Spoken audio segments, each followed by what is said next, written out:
الحمد لله نحمده ونستعينه ونستغفره ونؤمن به ونتوكل عليه ونعوذ بالله من شرور أنفسنا ومن سيئات أعمالنا من يهده الله فلا مضل له ومن يضلله فلا هادي له أشهد أن لا إله إلا الله وحده لا شريك له وأشهد أن سيدنا ومولانا محمدا عبده ورسوله صلى الله عليه وعلى آله وصحبه وبارك وسلم تسليما كثيرا كثيرا أما بعد فأعوذ بالله من الشيطان الرجيم بسم الله الرحمن الرحيم ومن أحسن قولا ممن دعا إلى الله وعمل صالحا وقال إنني من المسلمين۔ محترم بزرگوں، اللہ تعالیٰ نے بہت بہترین مشغلے میں ہم تمام کو لگایا ہے۔ یہ اللہ پاک ہی کی دین ہے، یہ اللہ پاک ہی کا احسان اور انعام ہے۔ اللہ پاک اپنے جن بندوں سے اچھائی کا ارادہ فرماتے ہیں، ان کو اچھے کام میں لگاتے ہیں، ان کو اچھے مشغلے میں لگاتے ہیں، اور اس دنیاوی زندگی میں ایک مسلمان کے لیے سب سے بہتر مشغلہ اللہ پاک کے دین کا تعاون کرنا ہے، اللہ کے دین کی مدد کرنا ہے، اللہ پاک کی اتاری ہوئی شریعت کو سہارا دینا ہے، سپورٹ دینا۔ آج ہر انسان، مسلمان تو کیا ہر انسان مسلمان اپنی دنیاوی ضروریات کو بہتر طریقے پر پورا کرنے میں، ان کو سجانے میں مشغول ہے۔ آج انسان صرف اپنی ضروریات کو ٹارگٹ نہیں کرتا، اپنی بنیادی حاجات کو مد نظر نہیں رکھتا، وہ دنیا کے معاملے میں بہت کچھ عیش و آرام اور راحت اور مزہ کو تلاش کرتا ہے کہ تنہا میرا پیٹ نہ بھرے، لذت کے ساتھ میرا پیٹ بھرے، تنہا میری پیاس نہ بجھے، لذت کے ساتھ میری پیاس بجھے، خالی میرا بدن ڈھک نہ جائے، اتنے کپڑے نہیں، میرے کپڑے بدن کے لیے ساتر بھی ہو، ڈھکنے والے بھی ہو، اور ساتھ میں زینت کو لیے ہوئے ہو، مزین ہو، اپنی گاڑی، اپنی سواری، اپنا مکان، اپنی روزی کے اسباب۔ آج انسان نے اس کو ضروریات تک رکھنے کا ارادہ نہیں فرمایا، اور رکھتے بھی نہیں ہے۔ ہر انسان آج کے ڈیکوریشن اور آج کے کمپٹیشن کے زمانے میں اس بات کی فکر میں لگا ہوا ہے کہ میں ایک دوسرے کے مقابل کیسے آگے بڑھنے والا بن جاؤں۔ تنہا کھانا میری ضرورت پوری نہ کرے، میرا کھانا ایسا بھی ہو جو دوسرے کے مقابلے میں قابل تعریف ہو، میرا مکان ایسا بھی ہو کہ جو دوسرے لوگ دیکھ کر اس کی تعریف کریں، میری سواری، میرے لڑکے، میری ضروریات، میرے ہاتھ پیروں میں رہنے والی چیزیں ایسی ہو کہ جس سے لوگوں کی نظر میں یہ لگے کہ واقعی یہ انسان بہت بڑا ہے۔ تو میرے بزرگوں، آج مادیات کے دور میں مادیات کا چرچا ہے، اسباب کی دنیا میں اسباب کے چرچے ہو رہے ہیں، اسباب کے پیچھے محنتیں لگ رہی ہے، ان کو بہت تگڑا کرنے کی کوشش ہو رہی ہے، جبکہ ہم مسلمان کو، ہم کلمہ پڑھنے والے لوگوں کو، ہم پاک پیغمبر علیہ السلام کے امتیوں کو ہرگز یہ تعلیم نہیں دی گئی۔ ہم کو یہ کہا گیا ہے تم دنیا دارالاسباب میں اتارے گئے ہو، تمہیں سبب کی حد تک دنیا کو برتنا ہے۔ اب اس سلسلے میں شیخ الاسلام مفتی تقی عثمانی صاحب دامت برکاتہم العالیہ نے اپنے ایک بیان میں کہا کہ رزق کے متعلق نامدار کی روایت ہے فَأَجْمِلُوا فِي الطَّلَبِ، رزق کو تلاش کرنے میں اجمال اختیار کرو۔ حضرت والا دامت برکاتہم العالیہ فرماتے ہیں اجمال کا مطلب ہوتا ہے سرسری پنا۔ تم رزق کو حاصل کرنے میں اپنے آپ کو اتنا مت لگا لیا کرو کہ اس کے اونچ نیچ کو دیکھا کرو، اس کے دائیں بائیں آگے پیچھے کو دیکھا کرو، بلکہ دنیا دارالاسباب ہے تو معاشرے میں جو بھی اسباب اختیار کیے جاتے ہیں آپ اس کو اختیار کریں۔ حضرت نے ذرا کھول کر سمجھانے کی کوشش فرمائی. بڑی پتے کی بات حضرت والا نے بیان فرمائی. کوئی سرسری سبب اختیار کرنے کو لے کر اعتراض نہ کریں کہ مذہب اسلام میں تو سب سرسری ہی ہے, مذہب اسلام تو شاید دنیا حاصل کرنے اور جمع کرنے سے منع کرتا ہے. نہ یہ مطلب نہیں ہے بزرگوں. حضرت والا فرماتے ہیں سرسری رزق کا سبب اپنانا اور اس کو اختیار کرنے کا مطلب یہ ہے کہ حدود شرع میں رہتے ہوئے, شریعت کی بارڈر کے اندر رہتے ہوئے ہمیں رزق کو حاصل کرنا ہے, شریعت کے اندر رہتے ہوئے, اور اس میں غلو ہمیں اختیار نہیں کرنا. ہم کوئی بھی سبب اختیار کریں, اس کو معلوم کر لیں کہ میں نے جو راستہ اپنایا ہے روزی کو لینے کا, آیا وہ شریعت کی نظر میں ٹھیک ہے یا نہیں ہے. تو وہ راستہ سبب والا ٹھیک ٹھاک ہونا چاہیے, وہ غلط اور ناجائز نہیں ہونا چاہیے. اور پھر ہم اس میں بقدر ضرورت لگنے والے بنیں, ہم اس میں غلو اور مبالغہ اختیار نہ کریں. اس کا مطلب کیا؟ حضرت والا نے اپنی دوسری کتاب میں اس کو سمجھاتے ہوئے کہا کہ غلو اور مبالغے کا مطلب کوئی انسان حلال روزی والے سبب کو اپنا رہا ہے لیکن اس میں اتنا منہمک ہے کہ اس کے لگنے کی وجہ سے اسے دینی پروگرامات میں جانے کا وقت نہیں ملتا, دینی پروگرامات میں جانے کا وقت نہیں ملتا. تو یہ اتنا لگنا کسی بھی سبب رزق کو اپنانے میں اور روزی کو حاصل کرنے میں, یہ بزرگوں مبالغہ ہے, یہ شریعت کی نظر میں غلو ہے اور ہمیں اس سے باز رہنے کا حکم دیا گیا ہے. آ جاؤ سب آگے آ جاؤ.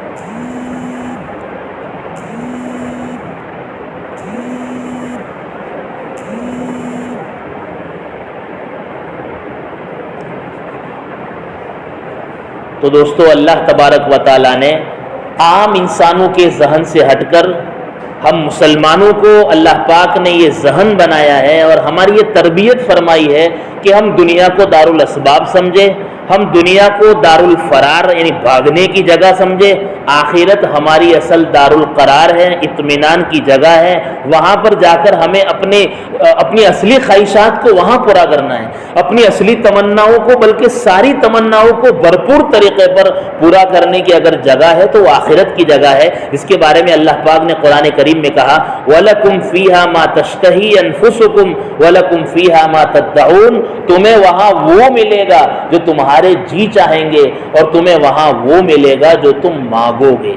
تو یہ ساری ڈیٹیل اور یہ ساری تفصیل اور یہ سارے معاملات اللہ پاک نے آخرت کے لیے رکھے ہیں. جو قرآن کریم میں اللہ تعالیٰ ایمان والوں کے بارے میں فرماتے ہیں قد افلح المؤمنون, فلاح پا گئے وہ لوگ جو ایمان والے ہیں. پھر آگے اللہ نے ایمان والوں کے صفات بیان کیے ہیں کہ تنہا ایمان والا ایمان میں داخل ہو کر فلاح نہیں پا سکتا. فلاح بہت بڑی کامیابی ہے جو آخرت میں جا کر ملنے والی ہے. فلاح وہ کامیابی ہے جو آخرت میں جا کر ملنے والی ہے, جہاں پر کوئی ناکامی نہیں ہے, جہاں پر کوئی کمی نہیں ہے. تو اصلی فلاح اور اصلی کامیابی تو اسی کو کہتے ہیں جہاں کوئی تکلیف نہ ہو, جہاں کوئی خطرہ نہ ہو, وہ آخرت کے لیے ہے. تو ایمان والے کامیاب ہو گئے, یعنی آخرت کے اعتبار سے ایمان والے اس وقت کامیاب ہوں گے جب آگے الذین هم فی صلاتہم خاشعون, اپنی نمازوں میں خشوع خضوع کرنے والے, زکوٰۃ ادا کرنے والے, اپنی شرمگاہوں کی حفاظت کرنے والے, اپنے امانتوں کو ادا کرنے والے, یہی لوگ اصل جنت کے وارث ہیں. تو اللہ تبارک و تعالیٰ نے وہاں یہ سمجھایا کہ ایمان والو تم دنیاوی زندگی میں فلاح تلاش نہ کرو, دنیاوی زندگی میں رہتے ہوئے تم 100% اپنے من کے خیالات کو پورا کرنے کی تمنا مت رکھو. بس کوشش یہ کرو کہ اللہ پاک نے یہ دنیا کی زندگی جو ایمان اور دین کے ساتھ عطا فرمائی ہے, اس دین اور ایمان کے لیے میری کچھ محنت لگے, میری کچھ قربانی لگے. اور یقیناً جب ہم دین کے لیے قربانی دینے اٹھیں گے تو ہمارے دنیاوی مسائل آگے پیچھے ہوں گے, دنیا کے معاملات آگے پیچھے ہوں گے. اسی لیے تو بار بار ہمیں یہ ذہن سازی کروائی جا رہی ہے کہ ایک ایمان والا اپنے مد نظر آخرت کو رکھتا ہے, وہ دنیا کو نہیں رکھتا. اس کا مطلب یہ ہے کہ وہ دین کو مد نظر رکھے تاکہ دنیاوی کام کاج کے بارے میں اور دنیاوی معاملات میں جب آگے پیچھے کاروبار ہو اور کھیتی باڑی آگے پیچھے ہو, اپنے کام کاج میں کوئی کمی واقع ہو, تو وہ یہ ٹینشن اور ڈپریشن والا نہ بنے کہ یار میں تو دین کے کام میں لگا تو میرا دنیا کا نقصان ہو رہا ہے. دنیا کا نقصان دین کے کام کی وجہ سے ہونا ہی ہے. آگے پیچھے بظاہر ایسا لگے گا کہ میرا دنیاوی اعتبار سے نقصان ہو رہا ہے، لیکن اللہ تبارک و تعالیٰ دین کی محنت کے نتیجے میں عجیب و غریب اطمینان عطا فرماتے ہیں اور چین اور سکون عطا فرماتے ہیں، اور دل میں اللہ تعالیٰ ایسی ایمان کی محبت بٹھا دیتے ہیں کہ وہ انسان معمولی حالات کیا بھاری بھاری حالات میں بھی اپنے ایمان پر جمع رہتا ہے۔ آج ہم مسلمانوں کی اسلامی کیفیت اور ایمانی معیار کا یہ عالم ہے کہ ہم معمولی بیماریوں میں، معمولی حالات میں اپنی برسوں کی ایمانداری کے باوجود اور سالوں کی نمازوں کے باوجود اور سالوں کی قرآن پاک کی تلاوت اور معمولات کے باوجود ہم اپنے آپ کو حالات میں جمع نہیں پاتے، ہم اپنے آپ کو حالات میں اپنے آپ پر قابو نہیں پاتے۔ اصل یہی بات ہمیں محنت میں کرنی ہے، کیونکہ انسان دنیا میں رہتا ہے تو خوشیاں بھی آتی ہے، غم بھی آتے ہیں، اچھے دن بھی آتے ہیں، برے دن بھی آتے ہیں، صحت بھی ہوتی ہے، بیماریاں بھی ہوتی ہے، اپنے اور پرائیوں کے معاملات ٹھیک بھی ہوتے ہیں، بگڑے بھی ہوتے ہیں، ہر طرح کے حالات دنیا میں ہوتے ہیں۔ کوئی ایمان والے کے ساتھ نہیں، سارے جنرل انسانوں کے ساتھ یہ معاملہ ہے، اور تنہا ایمان والے نہیں بلکہ انبیاء کے ساتھ بھی یہ سارے معاملات ہوتے ہیں۔ انبیاء کرام اس دنیا کی زندگی میں سب سے زیادہ الجھنوں میں رہتے ہیں، سب سے زیادہ حالات میں رہتے ہیں۔ دین کے معاملے میں حالات ڈپریشن نہیں لاتے، دین کے معاملے میں کٹھنائیاں جو برداشت کی جاتی ہے اس میں ٹینشن نہیں آتی، اس میں انسان گلتا نہیں ہے، اس میں انسان بیماریوں کا مرکز نہیں بنتا۔ تو انبیاء کرام پر جو حالات بتلائے وہ دینی حالات ہیں، دین کے اعتبار سے انبیاء کرام پر بڑے حالات آئے۔ آج دینی اعتبار سے حالات پر ہم اپنے آپ کو لانا نہیں چاہتے، اور دینی اعتبار سے حالات پر جمنا اور حالات کو قبول کرنا شوق سے ہمارے مزاج میں نہیں ہے، اور دین کے نام پر معمولی حالات آتے ہیں تو انسان گھبرا جاتا ہے، پیچھے ہٹ جاتا ہے، دین کے کام کو چھوڑ لیا کرتا ہے، معمولی حالات۔ جبکہ دنیا کے معاملے میں اس انسان پر دنیا میں رہتے ہوئے عجیب و غریب حالات آتے ہیں، ہر اعتبار سے حالات کو وہ شوق سے برداشت کرتا ہے، وہ سامنے والے منافع کے پیش نظر۔ لیکن جہاں دین کے معاملے میں حالات کیا ہوتے ہیں؟ دین کے معاملے میں حالات 5 وقت مسجد میں پہنچنا ہے، طبیعت نہیں چاہ رہی ہے پھر بھی وہ پہنچ رہا ہے، جماعت پکڑنے کا حکم دیا گیا ہے کہ جماعت کی نماز کو اتنا ضروری قرار دیا ہے کہ اگر کوئی بغیر عذر شرعی کے اگر جماعت کو چھوڑ لیا کرتا ہے تو اسے فاسق کا لقب ملتا ہے۔ نماز نہیں، جماعت چھوڑنے والا بغیر کسی عذر کے وہ فاسق گنا جاتا ہے، اور فاسق مردود الشہادہ یعنی اس کی گواہی قبول نہیں ہوتی، وہ اتنا گیا گزرا ہو جاتا ہے اسلام کی نظر میں، اللہ اور اللہ کے رسول کی نظر میں، کہ اس کی کسی معاملے میں پھر گواہی نہیں سنی جاتی ہے۔ تو یہ حالات 5 وقت مسجد میں مجھے پہنچنا ہے، جماعت کے ساتھ نماز پڑھنی ہے، اس کے لیے مجھے کپڑے پاک کرنے پڑیں گے، اس کے لیے مجھے وضو کرنا پڑے گا، مجھے مسجد کے لیے اپنے کام کاج کو آگے پیچھے کرنا پڑے گا، یہ دینی حالات، ان دینی حالات کے لیے ہم اپنے آپ کو تیار نہیں کر پاتے، جبکہ ہم مسلمان ہیں، ایمان والے ہیں، اور پھر آخری نبی کے امتی ہیں۔ آخری نبی کے امتی ہونے کے ناطے تو ہمارے دماغ میں 2 باتیں ہونی چاہیے کہ مجھے تنہا نماز پکڑنے کا نہیں کہا، نبی علیہ السلام کے امتی ہونے کے ناطے مجھے اپنی نماز کے لیے تو مجاہدہ اٹھانا ہے، اگر کپڑے ناپاک رہتے ہو پاک مجھے کرنا پڑیں گے، وضو کرنا پڑے گا، اچھی طریقے سے جو نماز کی ترتیب ہے اس کے مطابق مجھے آنا پڑے گا، اور مجھے اپنی بیوی کو بھی لانا ہے اس پر، اپنے بچوں کو بھی اس پر لانا ہے، اپنے رشتہ داروں کو بھی، اپنے محلے والوں کو، اپنی بستی والوں کو، اور پورے عالم کے بارے میں یہ خیال ہمارا ہونا چاہیے کہ بھئی میں تنہا نمازی بننے نہیں آیا اس امت میں جو مجھے اعزاز ملا ہے اور اس امت میں مجھے جو اکرام ملا ہے وہ اسی لیے ملا ہے کہ میں دین کے کام کا سپورٹر بنوں، میں دین کے کام کی مدد کروں، اسی لیے تو ہماری تعریف ہے، ہمارے معاملات اور ہمارے اعمال کو لے کر ہماری تعریف نہیں ہے۔ قرآن کریم میں اللہ فرماتے ہیں کنتم خیر امۃ اخرجت للناس تأمرون بالمعروف وتنہون عن المنکر، تمہیں لوگوں کے نفع کے لیے اتارا گیا ہے، باقاعدہ تمہیں اتارا گیا ہے، جیسے انبیاء اتارے جاتے ہیں اس آخری امت کو بھی مبعوث کیا گیا ہے، جیسے انبیاء کی بعثت ہوتی ہے، انبیاء کو بھیجا جاتا ہے، اللہ پاک نے اس امت کو بھی باقاعدہ اہتمام سے بھیجا ہے، اور اس امت کو آخری نبی کی آخری امت بنا کر ضروری کام سونپا ہے کہ تمہیں تنہا اپنے معمولات اور اپنے عبادات اور اپنے معاملات کی فکر نہیں کرنی ہے، تمہیں پوری ملت کی فکر کرنی ہے، پوری امت کی فکر کرنی ہے، اور امت کا درد تمہیں اپنے دماغوں میں بٹھانا پڑے گا۔ اور یہ اس لیے دیا ہے ہمیں کہ جو کوئی انسان اپنی زندگی میں اگر باقی رکھنا چاہتا ہے اپنے آپ کو دین پر، تو وہ اپنے دل میں امت کا درد لے لے، امت کی فکر لے لے، تو انشاءاللہ العزیز امت کی درد اور فکر کے نتیجے میں اللہ تبارک و تعالیٰ اس کو دین پر جمنا آسان بنا دیں گے۔ اس لیے کہ فزیکلی بات ہے اور ہماری سمجھ میں آنے والی بات ہے، انسان ایک بات کو بار بار کہتا ہے تو دل پر اثر کرتی ہے۔ ہم اپنی نماز کی فکر کرنے کے ساتھ ساتھ گھر میں ہم نماز کے بارے میں بار بار کہہ رہے ہیں، ایمانیات کے ہم بار بار مذاکرے کرتے ہیں۔ صحابہ کرام کی تربیت نامدار نے اسی طرح فرمائی تھی۔ جب صحابہ کرام اور نبی علیہ السلام کے بیچ کسی دنیاوی معاملے کا تذکرہ آتا، کوئی اپنی تجارت کا تذکرہ کرتا، کوئی اپنے کاروبار کا تذکرہ کرتا، اسی طریقے سے کوئی اپنی دینی کسی معاملے کا تذکرہ کرتا، تو اللہ کے حبیب علیہ السلام اس کا دماغ فوراً دین کی طرف موڑ لیا کرتے تھے کہ تم جو اس اپنے کاروبار میں کما کر آیا ہو، کیا اس سے بہتر میں اور بہت مختصر وقت میں زیادہ نفع والا کام کیوں نہ بتا دوں؟ یوں کر کے نبی علیہ السلام صحابہ کرام کی دینی ذہن سازی کرتے تھے اور ان کو یہ بات سمجھایا کرتے تھے کہ اصل تمہارے سامنے دین ہونا چاہیے، اصل تمہارے مد نظر شریعت ہونی چاہیے۔ تو اللہ پاک نے ہمیں یہ بوجھ نہیں عطا فرمایا، اللہ نے ہمیں بہت بڑا اعزاز عطا فرمایا ہے، بہت اونچا مقام اور مرتبہ عطا فرمایا ہے، اس کی وجہ سے کہ ہمیں درد امت ملا ہے۔ اب اگر ہمارے پاس درد امت نہیں ہے، ہمارے اندر ملت کا غم نہیں ہے دین کے اعتبار سے، تو میرے بزرگوں ہم اللہ کی نظر میں معزز نہیں بن سکتے، ہم اللہ کے نبی علیہ السلام کے آخری امتی ہونے کا حق ادا نہیں کر سکتے۔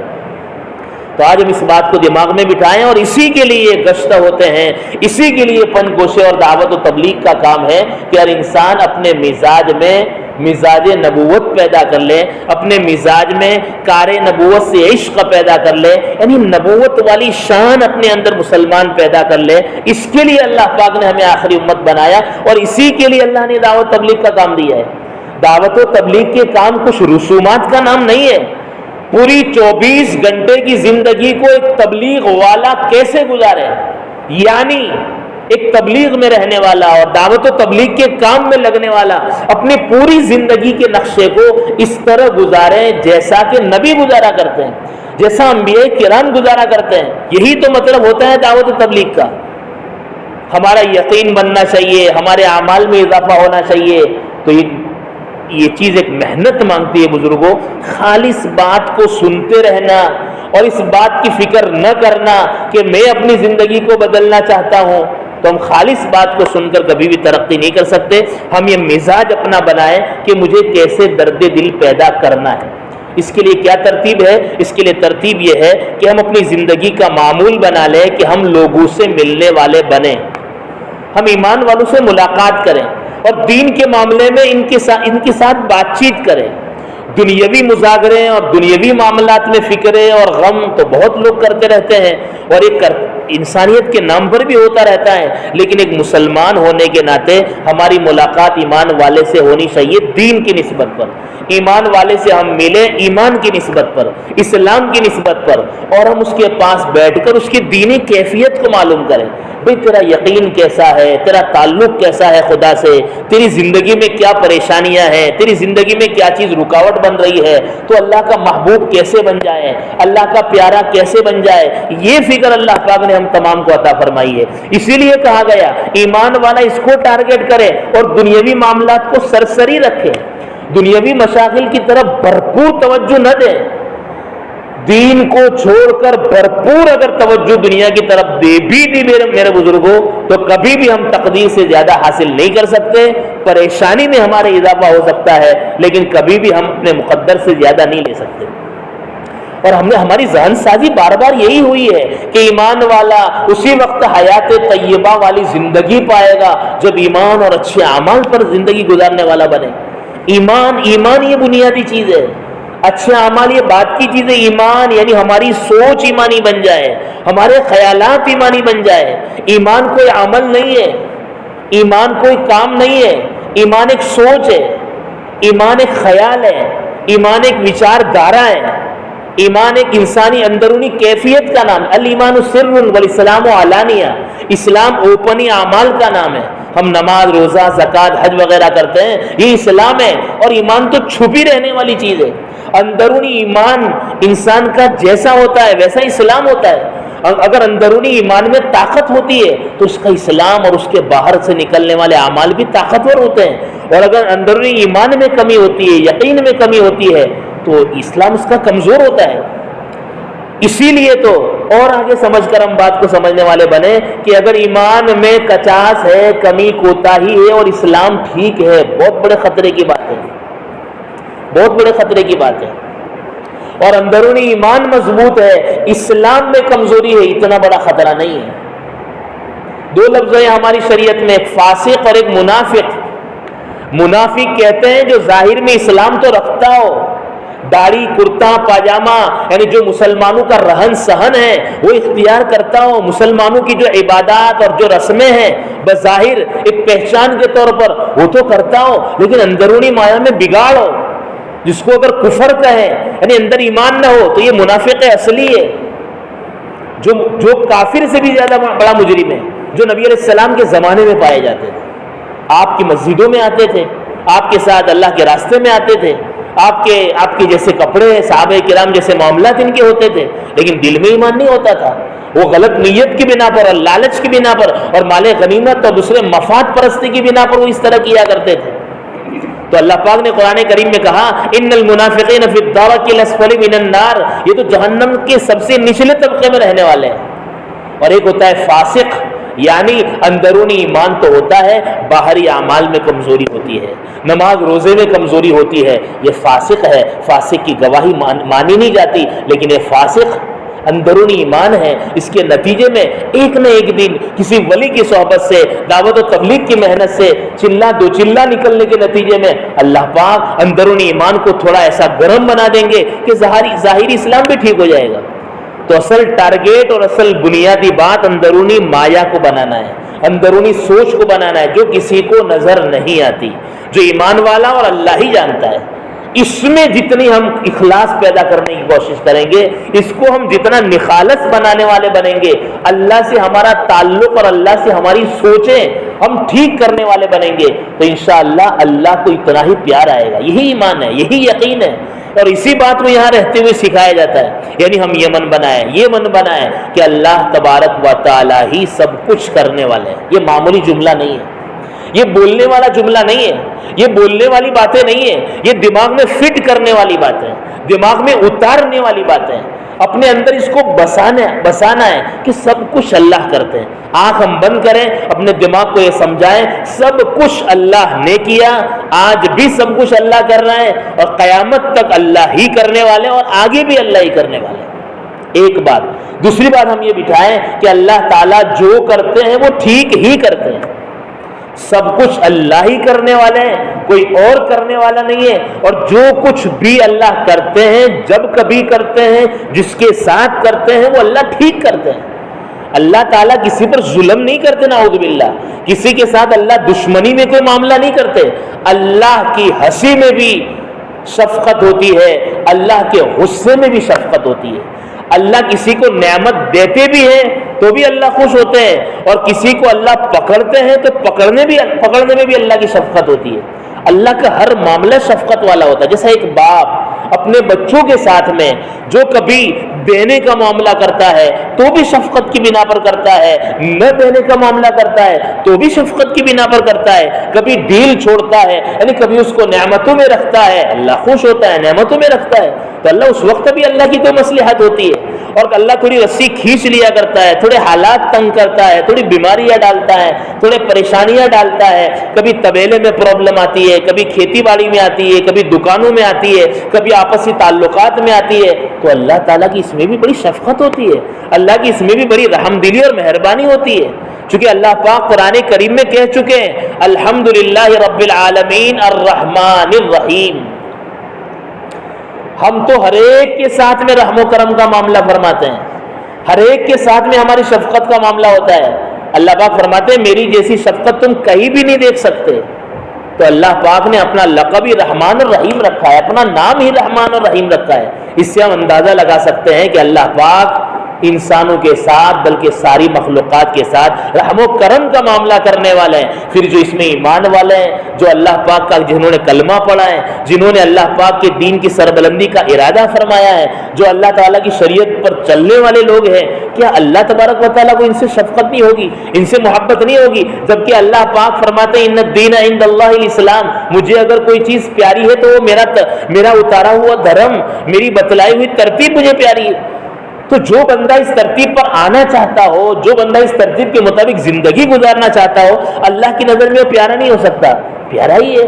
اور پھر آگے یعنی اس میں تو اللہ پاک نے یہ سمجھایا کہ جو مذہب اسلام کو اپنانے والے اللہ کو بڑے پیارے ہیں۔ پھر آگے کا ومن احسن قولا ممن دعا الی اللہ، اللہ کی طرف لوگ بلا رہے ہیں وہ تو اور بڑھیا لوگ ہیں۔ جو مسلمان اسلام اپنانے کے بعد اللہ کی طرف بلائیں، لوگوں کو اعمال کی طرف بلائیں، اور یہ وہی بلائے گا جو اپنی زندگی میں اس کا تجربہ کر چکا ہوگا، جس نے اپنی زندگی میں ایمان اور یقین کو بٹھایا ہوگا وہی ایمان اور یقین کی دعوت دے گا، جس نے اپنی زندگی میں اعمال صالحہ بٹھلائے ہوں گے وہی اعمال کی دعوت دے گا۔ اب جس مسلمان نے بیچارے نے اپنا تعلق اللہ سے مضبوط نہیں کیا، اسے یہ یقین ابھی ملا نہیں کہ جو کچھ کرتا ہے وہ اللہ کرتے ہیں، تو وہ کیسے اپنی زبان سے دعوت دے سکتا ہے؟ اور دے گا بھی تو کیا سامنے والے میں اثر ہوگا؟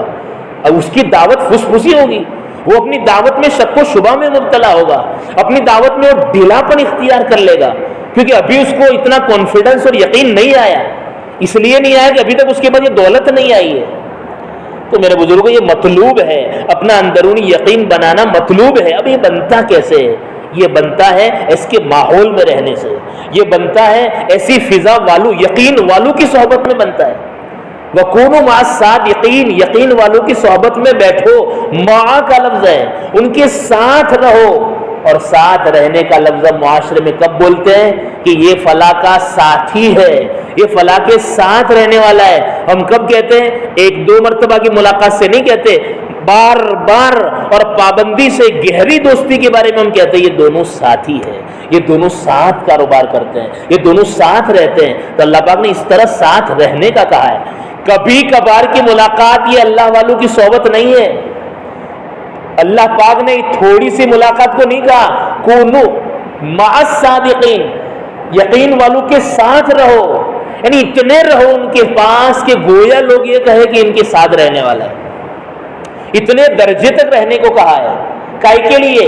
یا ایھا الذین آمنوا اتقوا اللہ وَكُونُوا مَعَ الصَّادِقِينَ، یعنی اگر اپنی زندگی میں یقین لانا چاہتے ہو، ایمان کی مایا کو مضبوط کرنا چاہتے ہو، تو کیا کرنا پڑے گا؟ اللہ والوں کے پاس اتنا رہنا پڑے گا گویا لوگ یوں کہیں یہ تو انہی کے ساتھ رہتا ہے۔ اب اللہ والوں کے پاس رہنے کی شکلیں الگ الگ ہیں۔ یہ دعوت و تبلیغ، مسجدوں میں جانا، اللہ والوں کی صحبتوں میں جانا، بستی کی ٹھوکریں کھانا، یہ بھی اللہ والوں کے ساتھ رہنا ہے، ایک ماحول کے ساتھ رہنا ہے۔ کسی اللہ والے کی خانقاہ میں جانا، اس کے بیان میں جانا اور اس کے بیانات کا سلسلہ سنتے رہنا، کتابوں کا مطالعہ کرنا، یہ ساری کتابیں وہ باتیں ہیں جو جس سے انسان اپنی زندگی میں ایمان اور یقین کے مایا کو مضبوط کر سکتا ہے۔ تو یہ ایمان اور یقین کے مایا کو مضبوط کرنا مطلوب شرعی ہے، اس کا ہمیں حکم دیا گیا ہے، اور اس کے بغیر ایمان والا اس دنیا میں چین اور سکون نہیں پا سکتا، اسے مزہ نہیں آئے گا۔ جب تک یقین اور ایمان کو نہیں بنائے گا تب تک مزہ نہیں آئے گا، کیونکہ روز مسائل ہے، روز پریشانیاں ہیں۔ اب یہ جس کا من بن چکا، سب کچھ اللہ کر رہے ہیں، جو اللہ کر رہے ہیں وہ ٹھیک کر رہے ہیں، تو وہ انسان نارمل زندگی گزارتا ہے، وہ انسان آسانی کے ساتھ رات دن گزارتا ہے۔ اور جس کے دماغ میں بات نہیں اتری ہے اور دنیا تو پریشانیوں اور حالات اور مسائل کا گھر ہے، تو مسائل آتے رہتے ہیں، وہ بھڑکتا رہتا ہے، وہ ڈرتا رہتا ہے، وہ بگڑتا رہتا ہے، اللہ سے اس کا تعلق کمزور ہو جاتا ہے۔ کبھی کبھی نعوذ باللہ ایسا دماغ بنا دیتا ہے کہ جو اسلام کو پسند نہیں ہے، کبھی ایسے بول دیا کرتا ہے جو اللہ کو پیارے نہیں ہے۔ یہ سب اسی لیے ہوتا ہے کہ اس نے دنیا میں رہنے کا طریقہ معلوم نہیں کیا۔ اللہ پاک نے ہمیں طریقہ دیا ہے۔ جس خدا نے اپنی ساری مخلوقات کو پیدا کرنے کے بعد اسے زندگی گزارنے کا ایک دستور عطا کیا، زندگی گزارنے کی ایک صلاحیت عطا فرمائی، اور اس کو ایک کام سونپا، بھئی چاند سورج دیکھ لو، آسمان زمین دیکھ لو، ہر ایک کو پیدا فرمانے کے بعد اللہ پاک نے اس کو اتنی سوجھ عطا فرمائی ہے کہ اس سوجھ سے وہ سمجھ سکتا ہے کہ مجھے اللہ نے کیوں پیدا کیا ہے، مجھے کام کیا سونپا ہے؟ آسمان نے سمجھ لیا آسمان اپنا کام کر رہا ہے، زمین نے سمجھ لیا زمین اپنی کام کر رہی ہے، سورج نے سمجھا اپنا کام کر رہا ہے، چاند نے سمجھا اپنا کام کر رہا ہے، اور دنیا کی جو شجر حجر ساری مخلوقات ہے ہر ایک نے اپنا کام سمجھا، چرند پرند نے ہر ایک اپنے حساب سے، کوئی اپنے ہم نے اسکول دیکھا نہیں چرندوں کا پرندوں کا اور مخلوقات کا کہ انہوں نے اپنی زندگی گزارنے کے دستور کو معلوم کرنے کے لیے کہیں داخلہ لیا ہو، کہیں ایڈمیشن لیا ہو، نہ، وہ اللہ پاک کا تکوینی نظام ہے۔ اللہ پاک نے قدرتی طور پر ان کو ساری صلاحیتیں دے رکھی ہے، انسان میں بھی یہ صلاحیت رکھی ہے، اسی لیے جب بچہ ماں کے پیٹ سے باہر آتا ہے وہ اپنی غذا ماں کی چھاتی سے تلاش کرتا ہے، اور غذا کیسے لینا اس کا سلیقہ بھی اسے معلوم ہو جاتا ہے، یہ سب اللہ نے کیا ہے۔ تو جو اللہ تعالیٰ اپنی ساری مخلوقات کے لیے زندگی گزارنے کا دستور آٹومیٹیکلی دے چکا ہو، وہ ایک انسان کو جو اشرف المخلوقات بنایا ہے جس کو اللہ پاک نے، کیا اس کے لیے اس کی روح کی غذا اور اس کی دینی دنیا آباد کرنے کا، دین کی دنیا آباد کرنے کا اللہ نے کوئی نظام نہیں بنایا ہوگا؟ اللہ پاک نے بنایا ہے، اور وہی بہتر بنا سکتا ہے، وہی بہتر بنا سکتا ہے۔ ہم اس بات کو اچھی طرح سمجھے، اللہ ہی نے ہمیں پیدا کیا ہے، اور اللہ پاک ہی ہماری اس باڈی کی گاڑی کو جانتے ہیں، اور اسی کے مطابق ہماری شریعت کو بنایا ہے۔ جب ہمیں اس دنیا میں بھیجا اور اللہ نے ہمارے حوالے اس باڈی کو کیا، یعنی باڈی کی گاڑی کو کیا، تو اللہ پاک نے ساتھ میں ایک کتابچہ بھی دے دیا، ایک چھوٹا سا پستک بھی دیا کہ دیکھو تمہیں اپنی جیون کی گاڑی کو اس پستک کی لائن دوری کے مطابق گزارنا ہے، جس کو ہم آسمانی کتابیں کہتے ہیں، اور ہم ساتھ میں ایک آپ کو انجینئر بھی دے رہے ہیں جس کو ہم نبی کہتے ہیں۔ دیکھ، اللہ نے بہتر انتظام فرمایا ہے، اور اللہ تبارک و تعالیٰ کے انتظام کی بہتری میں ہم کوئی شک نہیں کر سکتے۔ تو اللہ نے موقع سے آسمانی کتابیں اتاری، اور موقع سے اللہ نے نبیوں کو اتارا۔ وہ اسی لیے اتارا تاکہ وہ اپنی دنیا میں اپنی جیون کی گاڑی کو ترتیب سے گزار سکے۔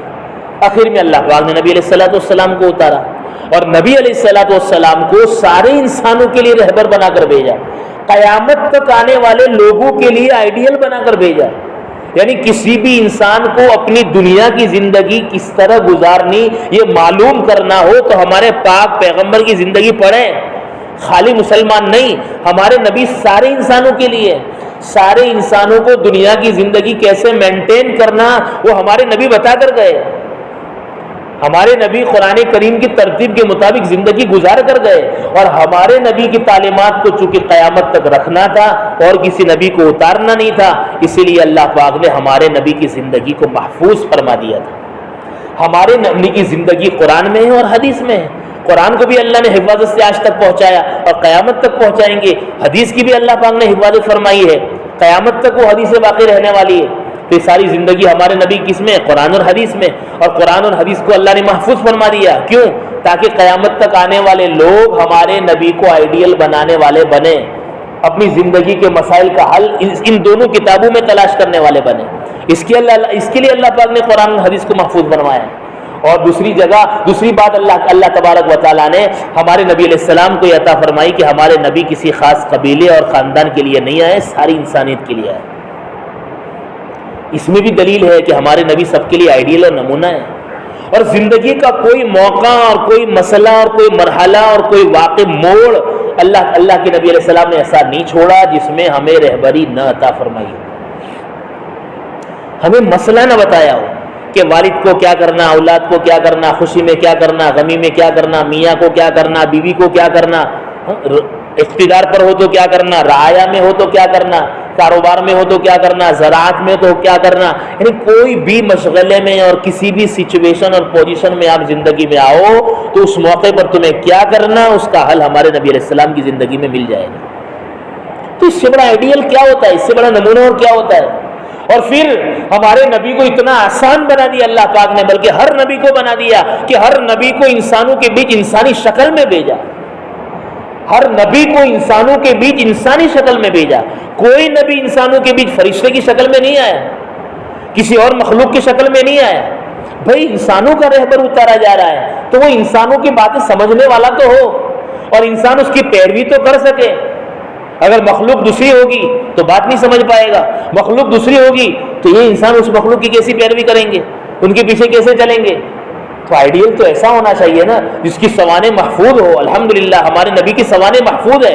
آئیڈیل ایسا ہونا چاہیے جو سب کے لیے ہو، ہمارے نبی سب کے لیے ہے۔ آئیڈیل ایسا ہونا چاہیے کہ جو ہر موقع کا حل پیش کرے، ہمارے نبی ہر موقع کا حل پیش کر چکے ہیں۔ کوئی گوشہ چھوڑا نہیں زندگی کا، اور آئیڈیل ایسا ہو جو سب سرل طریقے پر اختیار کر سکے۔ ہمارے نبی ایسے آئیڈیل تھے کہ آسانی کے ساتھ انسان اپنی زندگی میں نبی کے نقش قدم پر چل سکتے، کوئی فرشتہ نہیں، کوئی اور مخلوق نہیں جو ہماری سمجھ میں نہ آئے۔ اسی لیے ہمارے نبی دنیا میں ہماری طرح ہی رہتے تھے۔ ارے یہی تو اعتراض تھا مشرکین مکہ کو، کفار مکہ کو، ہمارے نبی کے نبی ہونے کے باوجود انسان ہونے کے بارے میں۔ ارے نبی ہو کر تم انسان ہو، ما لہذا الرسول یأکل الطعام ویمشی فی الاسواق، کیا ہو گیا ہے اس نبی کو، رسول کو، کہ کھاتا پیتا ہے، بازاروں میں تجارت کے لیے گھومتا پھرتا ہے، انسان یعنی ہماری طرح کی انسان ہو، کہتا ہے میں نبی ہوں۔ ارے بھائی تمہیں سمجھ میں بات کیوں نہیں آتی؟ تم یہ کہنا چاہتے ہو کہ نبی کو فرشتہ ہو؟ ارے فرشتہ اتار بھی دے تمہاری بات کے کہنے کے مطابق تو کیسے میچنگ ہوگی؟ پھر اس وقت بھی تم نہیں مانو گے۔ آج تم ایک نبی کو انسان کی صورت اور شکل میں پسند نہیں کرتے، تمہارے کہنے کے مطابق اگر ہم اس کو فرشتہ بنا دیں پھر بھی تم پیروی نہیں کر سکو گے، بلکہ تم زیادہ الجھن میں پڑ جاؤ گے۔ ہم نے تمہاری آسانی رکھی کہ ہم نے نبی کو تمہارے بیچ میں تمہاری طرح کا انسان بنا کر اتار دیا۔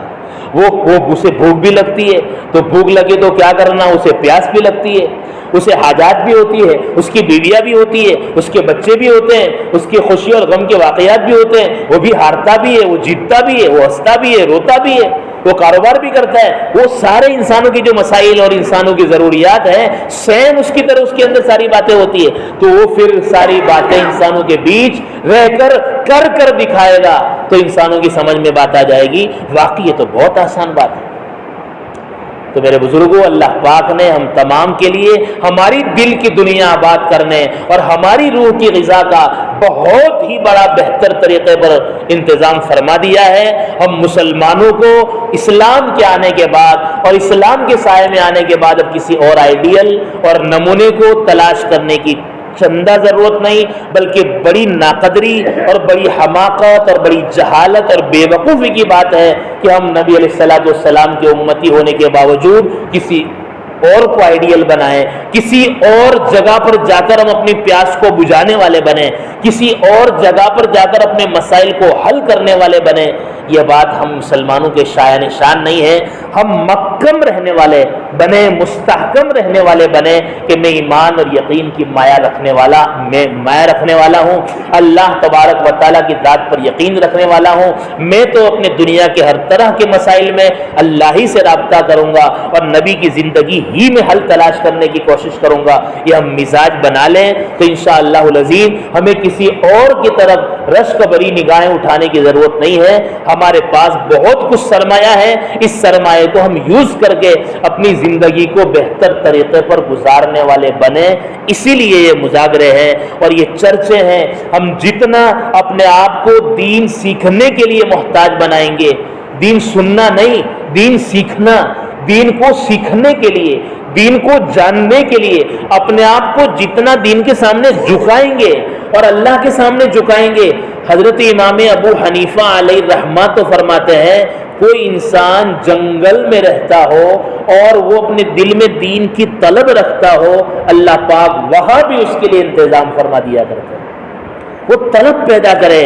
ہم تو آبادیوں میں رہتے ہیں، ہم آبادیوں میں رہتے ہیں، دین کو سیکھنے کے سارے مسائل اور سارے معاملات ہمارے لیے آسان ہیں، پھر بھی ہم نہیں سیکھ رہے ہیں۔ کیوں؟ اس لیے کہ ہم میں طلب نہیں ہے، ہم میں اس بات کی فکر نہیں ہے۔ بے طلب محروم رہتا ہے اور بے طلب ہمیشہ پچھتایا کرتا ہے۔ جیسے دنیا کے معاملے میں کہ ڈگری لینی ہو تو ہم طلب رکھتے ہیں تو اللہ ڈگری تک پہنچا دیا کرتے ہیں، ہماری منزل تک ہمیں پہنچا دیتے ہیں، اور دین کے معاملے میں ہم طلب نہیں رکھتے تو مسجد پاس ہونے کے باوجود، علماء کرام ہونے کے باوجود، اچھے اور سچے لوگ ہونے کے باوجود ہم اپنے آپ کو دین سے خالی پاتے ہیں۔ اس لیے میرے بزرگوں، اللہ کا ہم شکر ادا کریں، اللہ کا انعام اور احسان سمجھے کہ اللہ پاک نے ہمیں دینی ماحول میں رکھا ہے اور دین کو سیکھنے والے علاقے میں رکھا ہے۔ ہمیں اس بات کی قدر کرنی چاہیے اور ہمیں اس سے خوب فائدہ اٹھا کر یہ دماغ ہم بنا لیں کہ میں ایمان اور یقین والا ہوں، ایمان اور یقین کی مایا کمزور ہوگی،